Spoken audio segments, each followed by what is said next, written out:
بسم اللہ الرحمن الرحیم۔ السلام علیکم ناظرین، میں طارق اسماعیل ساگر آپ کے خدمت میں آج بروز منگل 20 جولائی کو حاضر ہوں۔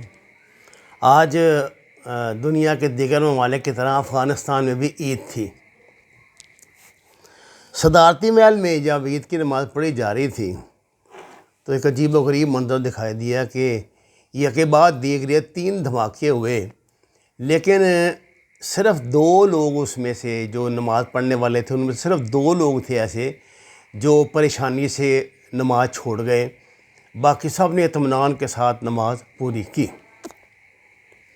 ناظرین کرام، یہ جو انٹیلیجنس امور ہوتے ہیں ان کو سمجھنے کے لیے کوئی آپ کا بہت یعنی راکٹ سائنس نہیں ہوتی ہے۔ صرف تھوڑا سا آپ اگر اپنے دماغ کا استعمال کریں اور حالات کو تھوڑا سا جانتے سمجھتے ہوں تو آپ جان جائیں گے کہ ایک بات تو طے تھی کہ جو پہلی نظر میں اگر کوئی انٹیلیجنس کا بندہ یہ چیز دیکھتا ہے تو وہ فوراً یہ کہے گا کہ جو لوگ نماز پڑھ رہے تھے انہیں اس بات کا علم تھا کہ ابھی ایسے دھماکے ہوں گے، لیکن انہیں کچھ نہیں ہوگا، وہ مطمئن رہیں۔ جو ان کے گارڈ وہاں کھڑے تھے بندوقیں وغیرہ لے کے نماز کے جماعت کے سامنے، اگر آپ وہ ویڈیو دیکھیں تو آپ دیکھیں گے کہ وہ بھی اپنی جگہ سے موو ہی نہیں کیے، اطمینان سے وہ کھڑے رہے۔ ایک بات طے تھی کہ یہ اب ڈرامہ ہے۔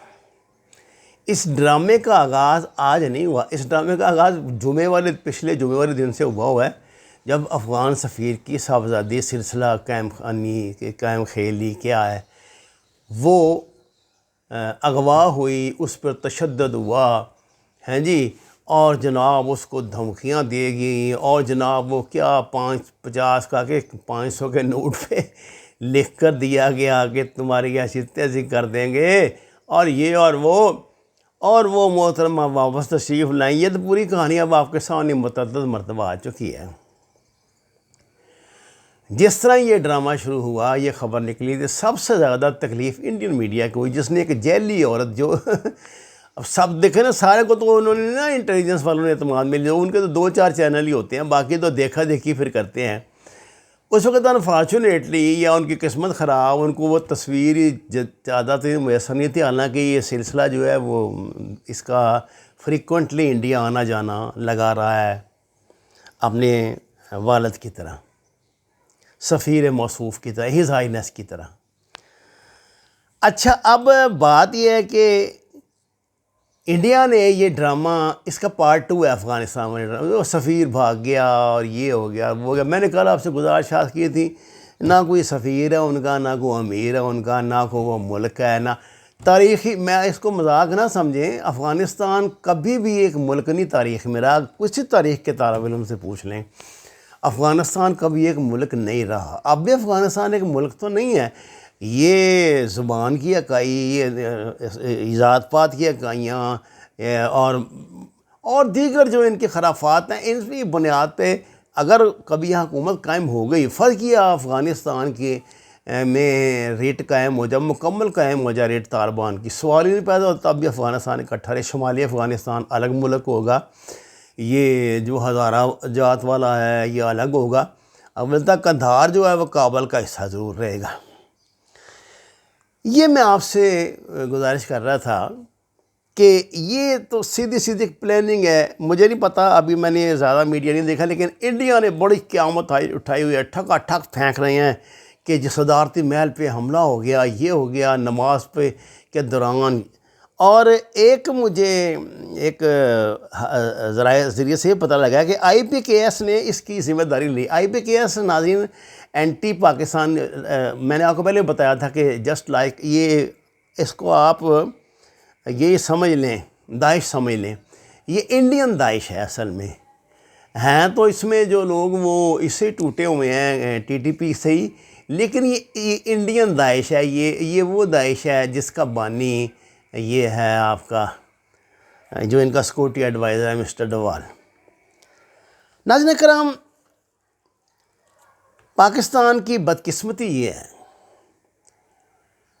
خدا جانے پاکستان میں پہلے بھی حکومتوں میں کتا کتے کا ویری ہوا کرتا تھا، یہ جب نواز شریف کا دور تھا یا زرداری کا، لیکن چونکہ یہ لوگ عادی تھے تو ان کو پتہ ہوتا تھا کہ دشمن کو کتنی بڑی گالی دینی ہے، کہاں گالی دینی ہے۔ ان کے کئی مفادات مشترکہ تھے، مثلا کرپشن جو تھی وہ ان کے مشترکہ ان کا ایک مسئلہ تھی، تو اس لیے یہ کرپشن کے معاملے میں ایک دوسرے کو گالی گلوچ نہیں کرتے تھے۔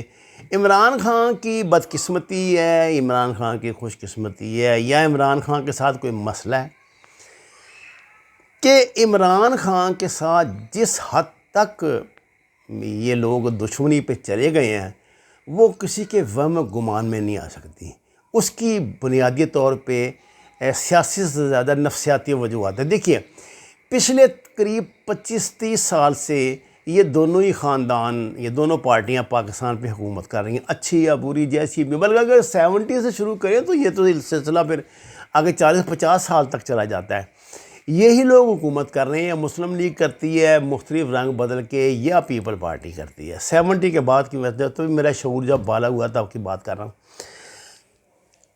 یہ بندہ اچانک ایک نئی انٹری پڑ گئی اس کی، عمران خان کی، اور عمران خان کو جو لانے والے تھے، کیونکہ یہی پاکستان میں لفظ استعمال کیا جاتا ہے انفارچونیٹلی، مجھے نہیں پتا یہ صحیح ہے غلط ہے، لیکن حقائق یہ مطلب واقعات یہ بتاتے ہیں کہ اس میں حقیقت بھی بہت ہوتی ہے۔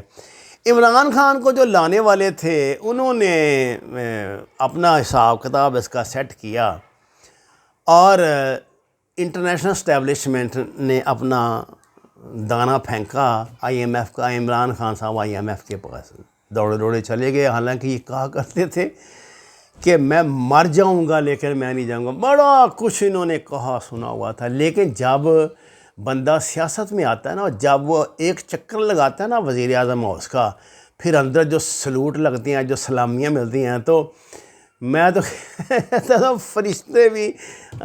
فرشتوں کا بھی دماغ خراب ہو جاتا ہے۔ انسان تو انسان ہے۔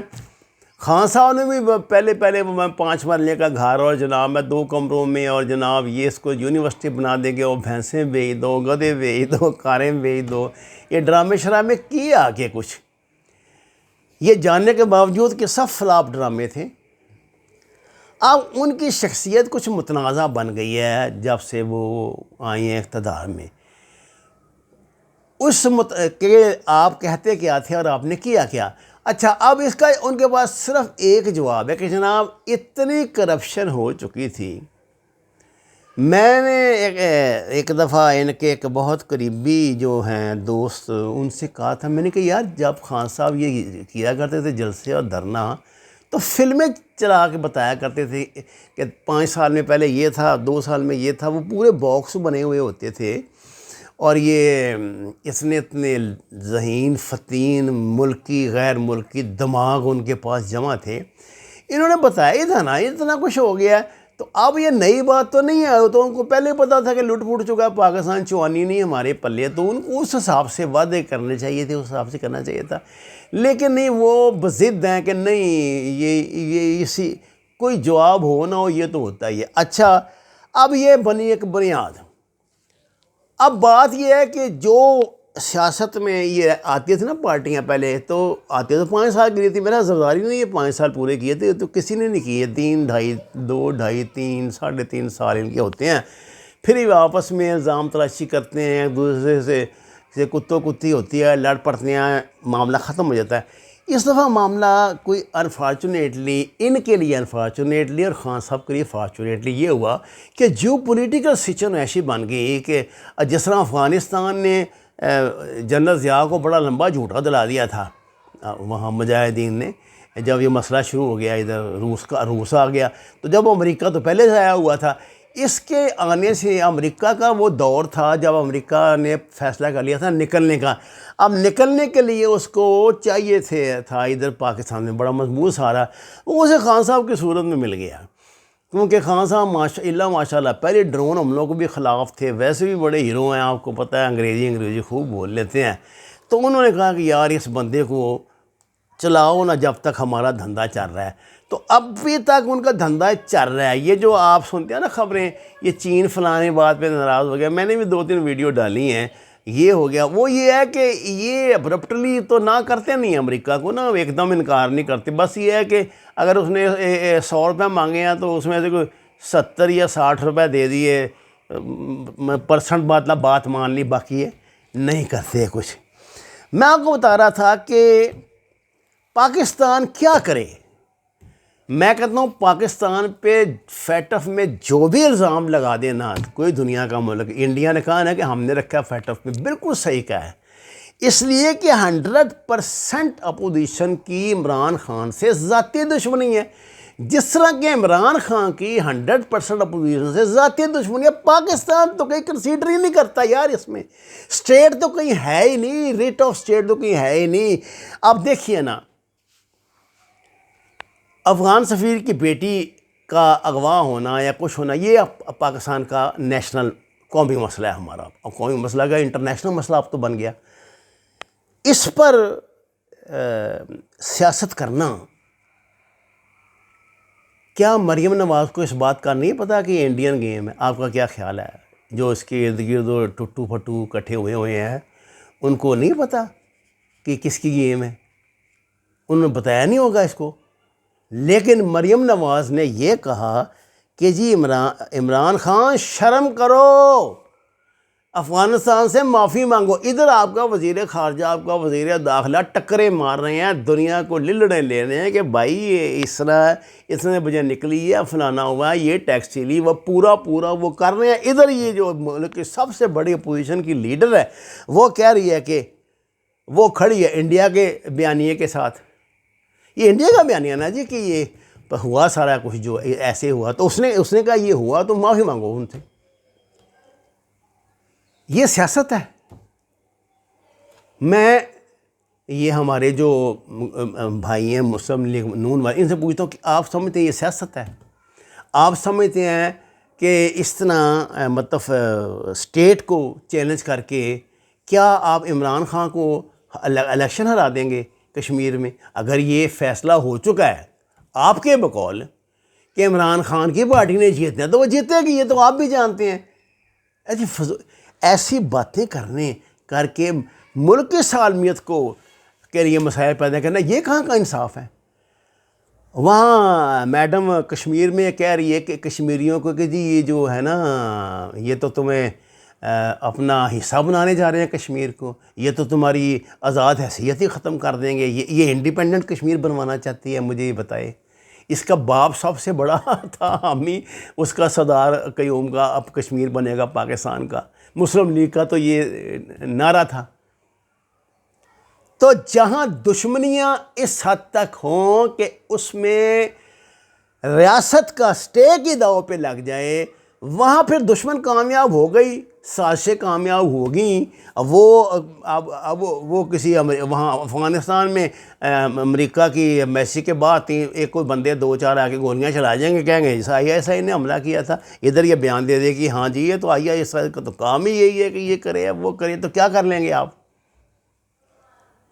اس لیے میرے بھائیوں, میرے دوستوں, میرے بزرگوں, میری بہنوں, میرے بچوں, اس لیے پاکستان کا بیڑا غرق ہو رہا ہے. آپ کی کوئی پالیسی اثر انداز نہیں ہو رہی, آپ فیٹ ایف سے نہیں نکل. وہ بکواس کرتا ہے وہ جے شنکر کہ ہم نے رکھایا پاکستان کو فیٹ ایف میں. پاکستان کو فیٹ ایف میں پاکستانیوں نے رکھوایا ہے, اور یہ کبھی نہیں نکلنے دیں گے جب تک ان میں سے 2-4 بندے مریں گے نہیں. وما علینا الا البلاغ المبین. ناظرین کرام, درخواست ہے قرآن اور نماز سے ہدایت حاصل کریں ہمارے چینل کو. اگر آپ سمجھتے ہیں کہ صحیح بات آپ تک پہنچاتے ہیں تو ضرور سبسکرائب کریں. آپ کا شکریہ.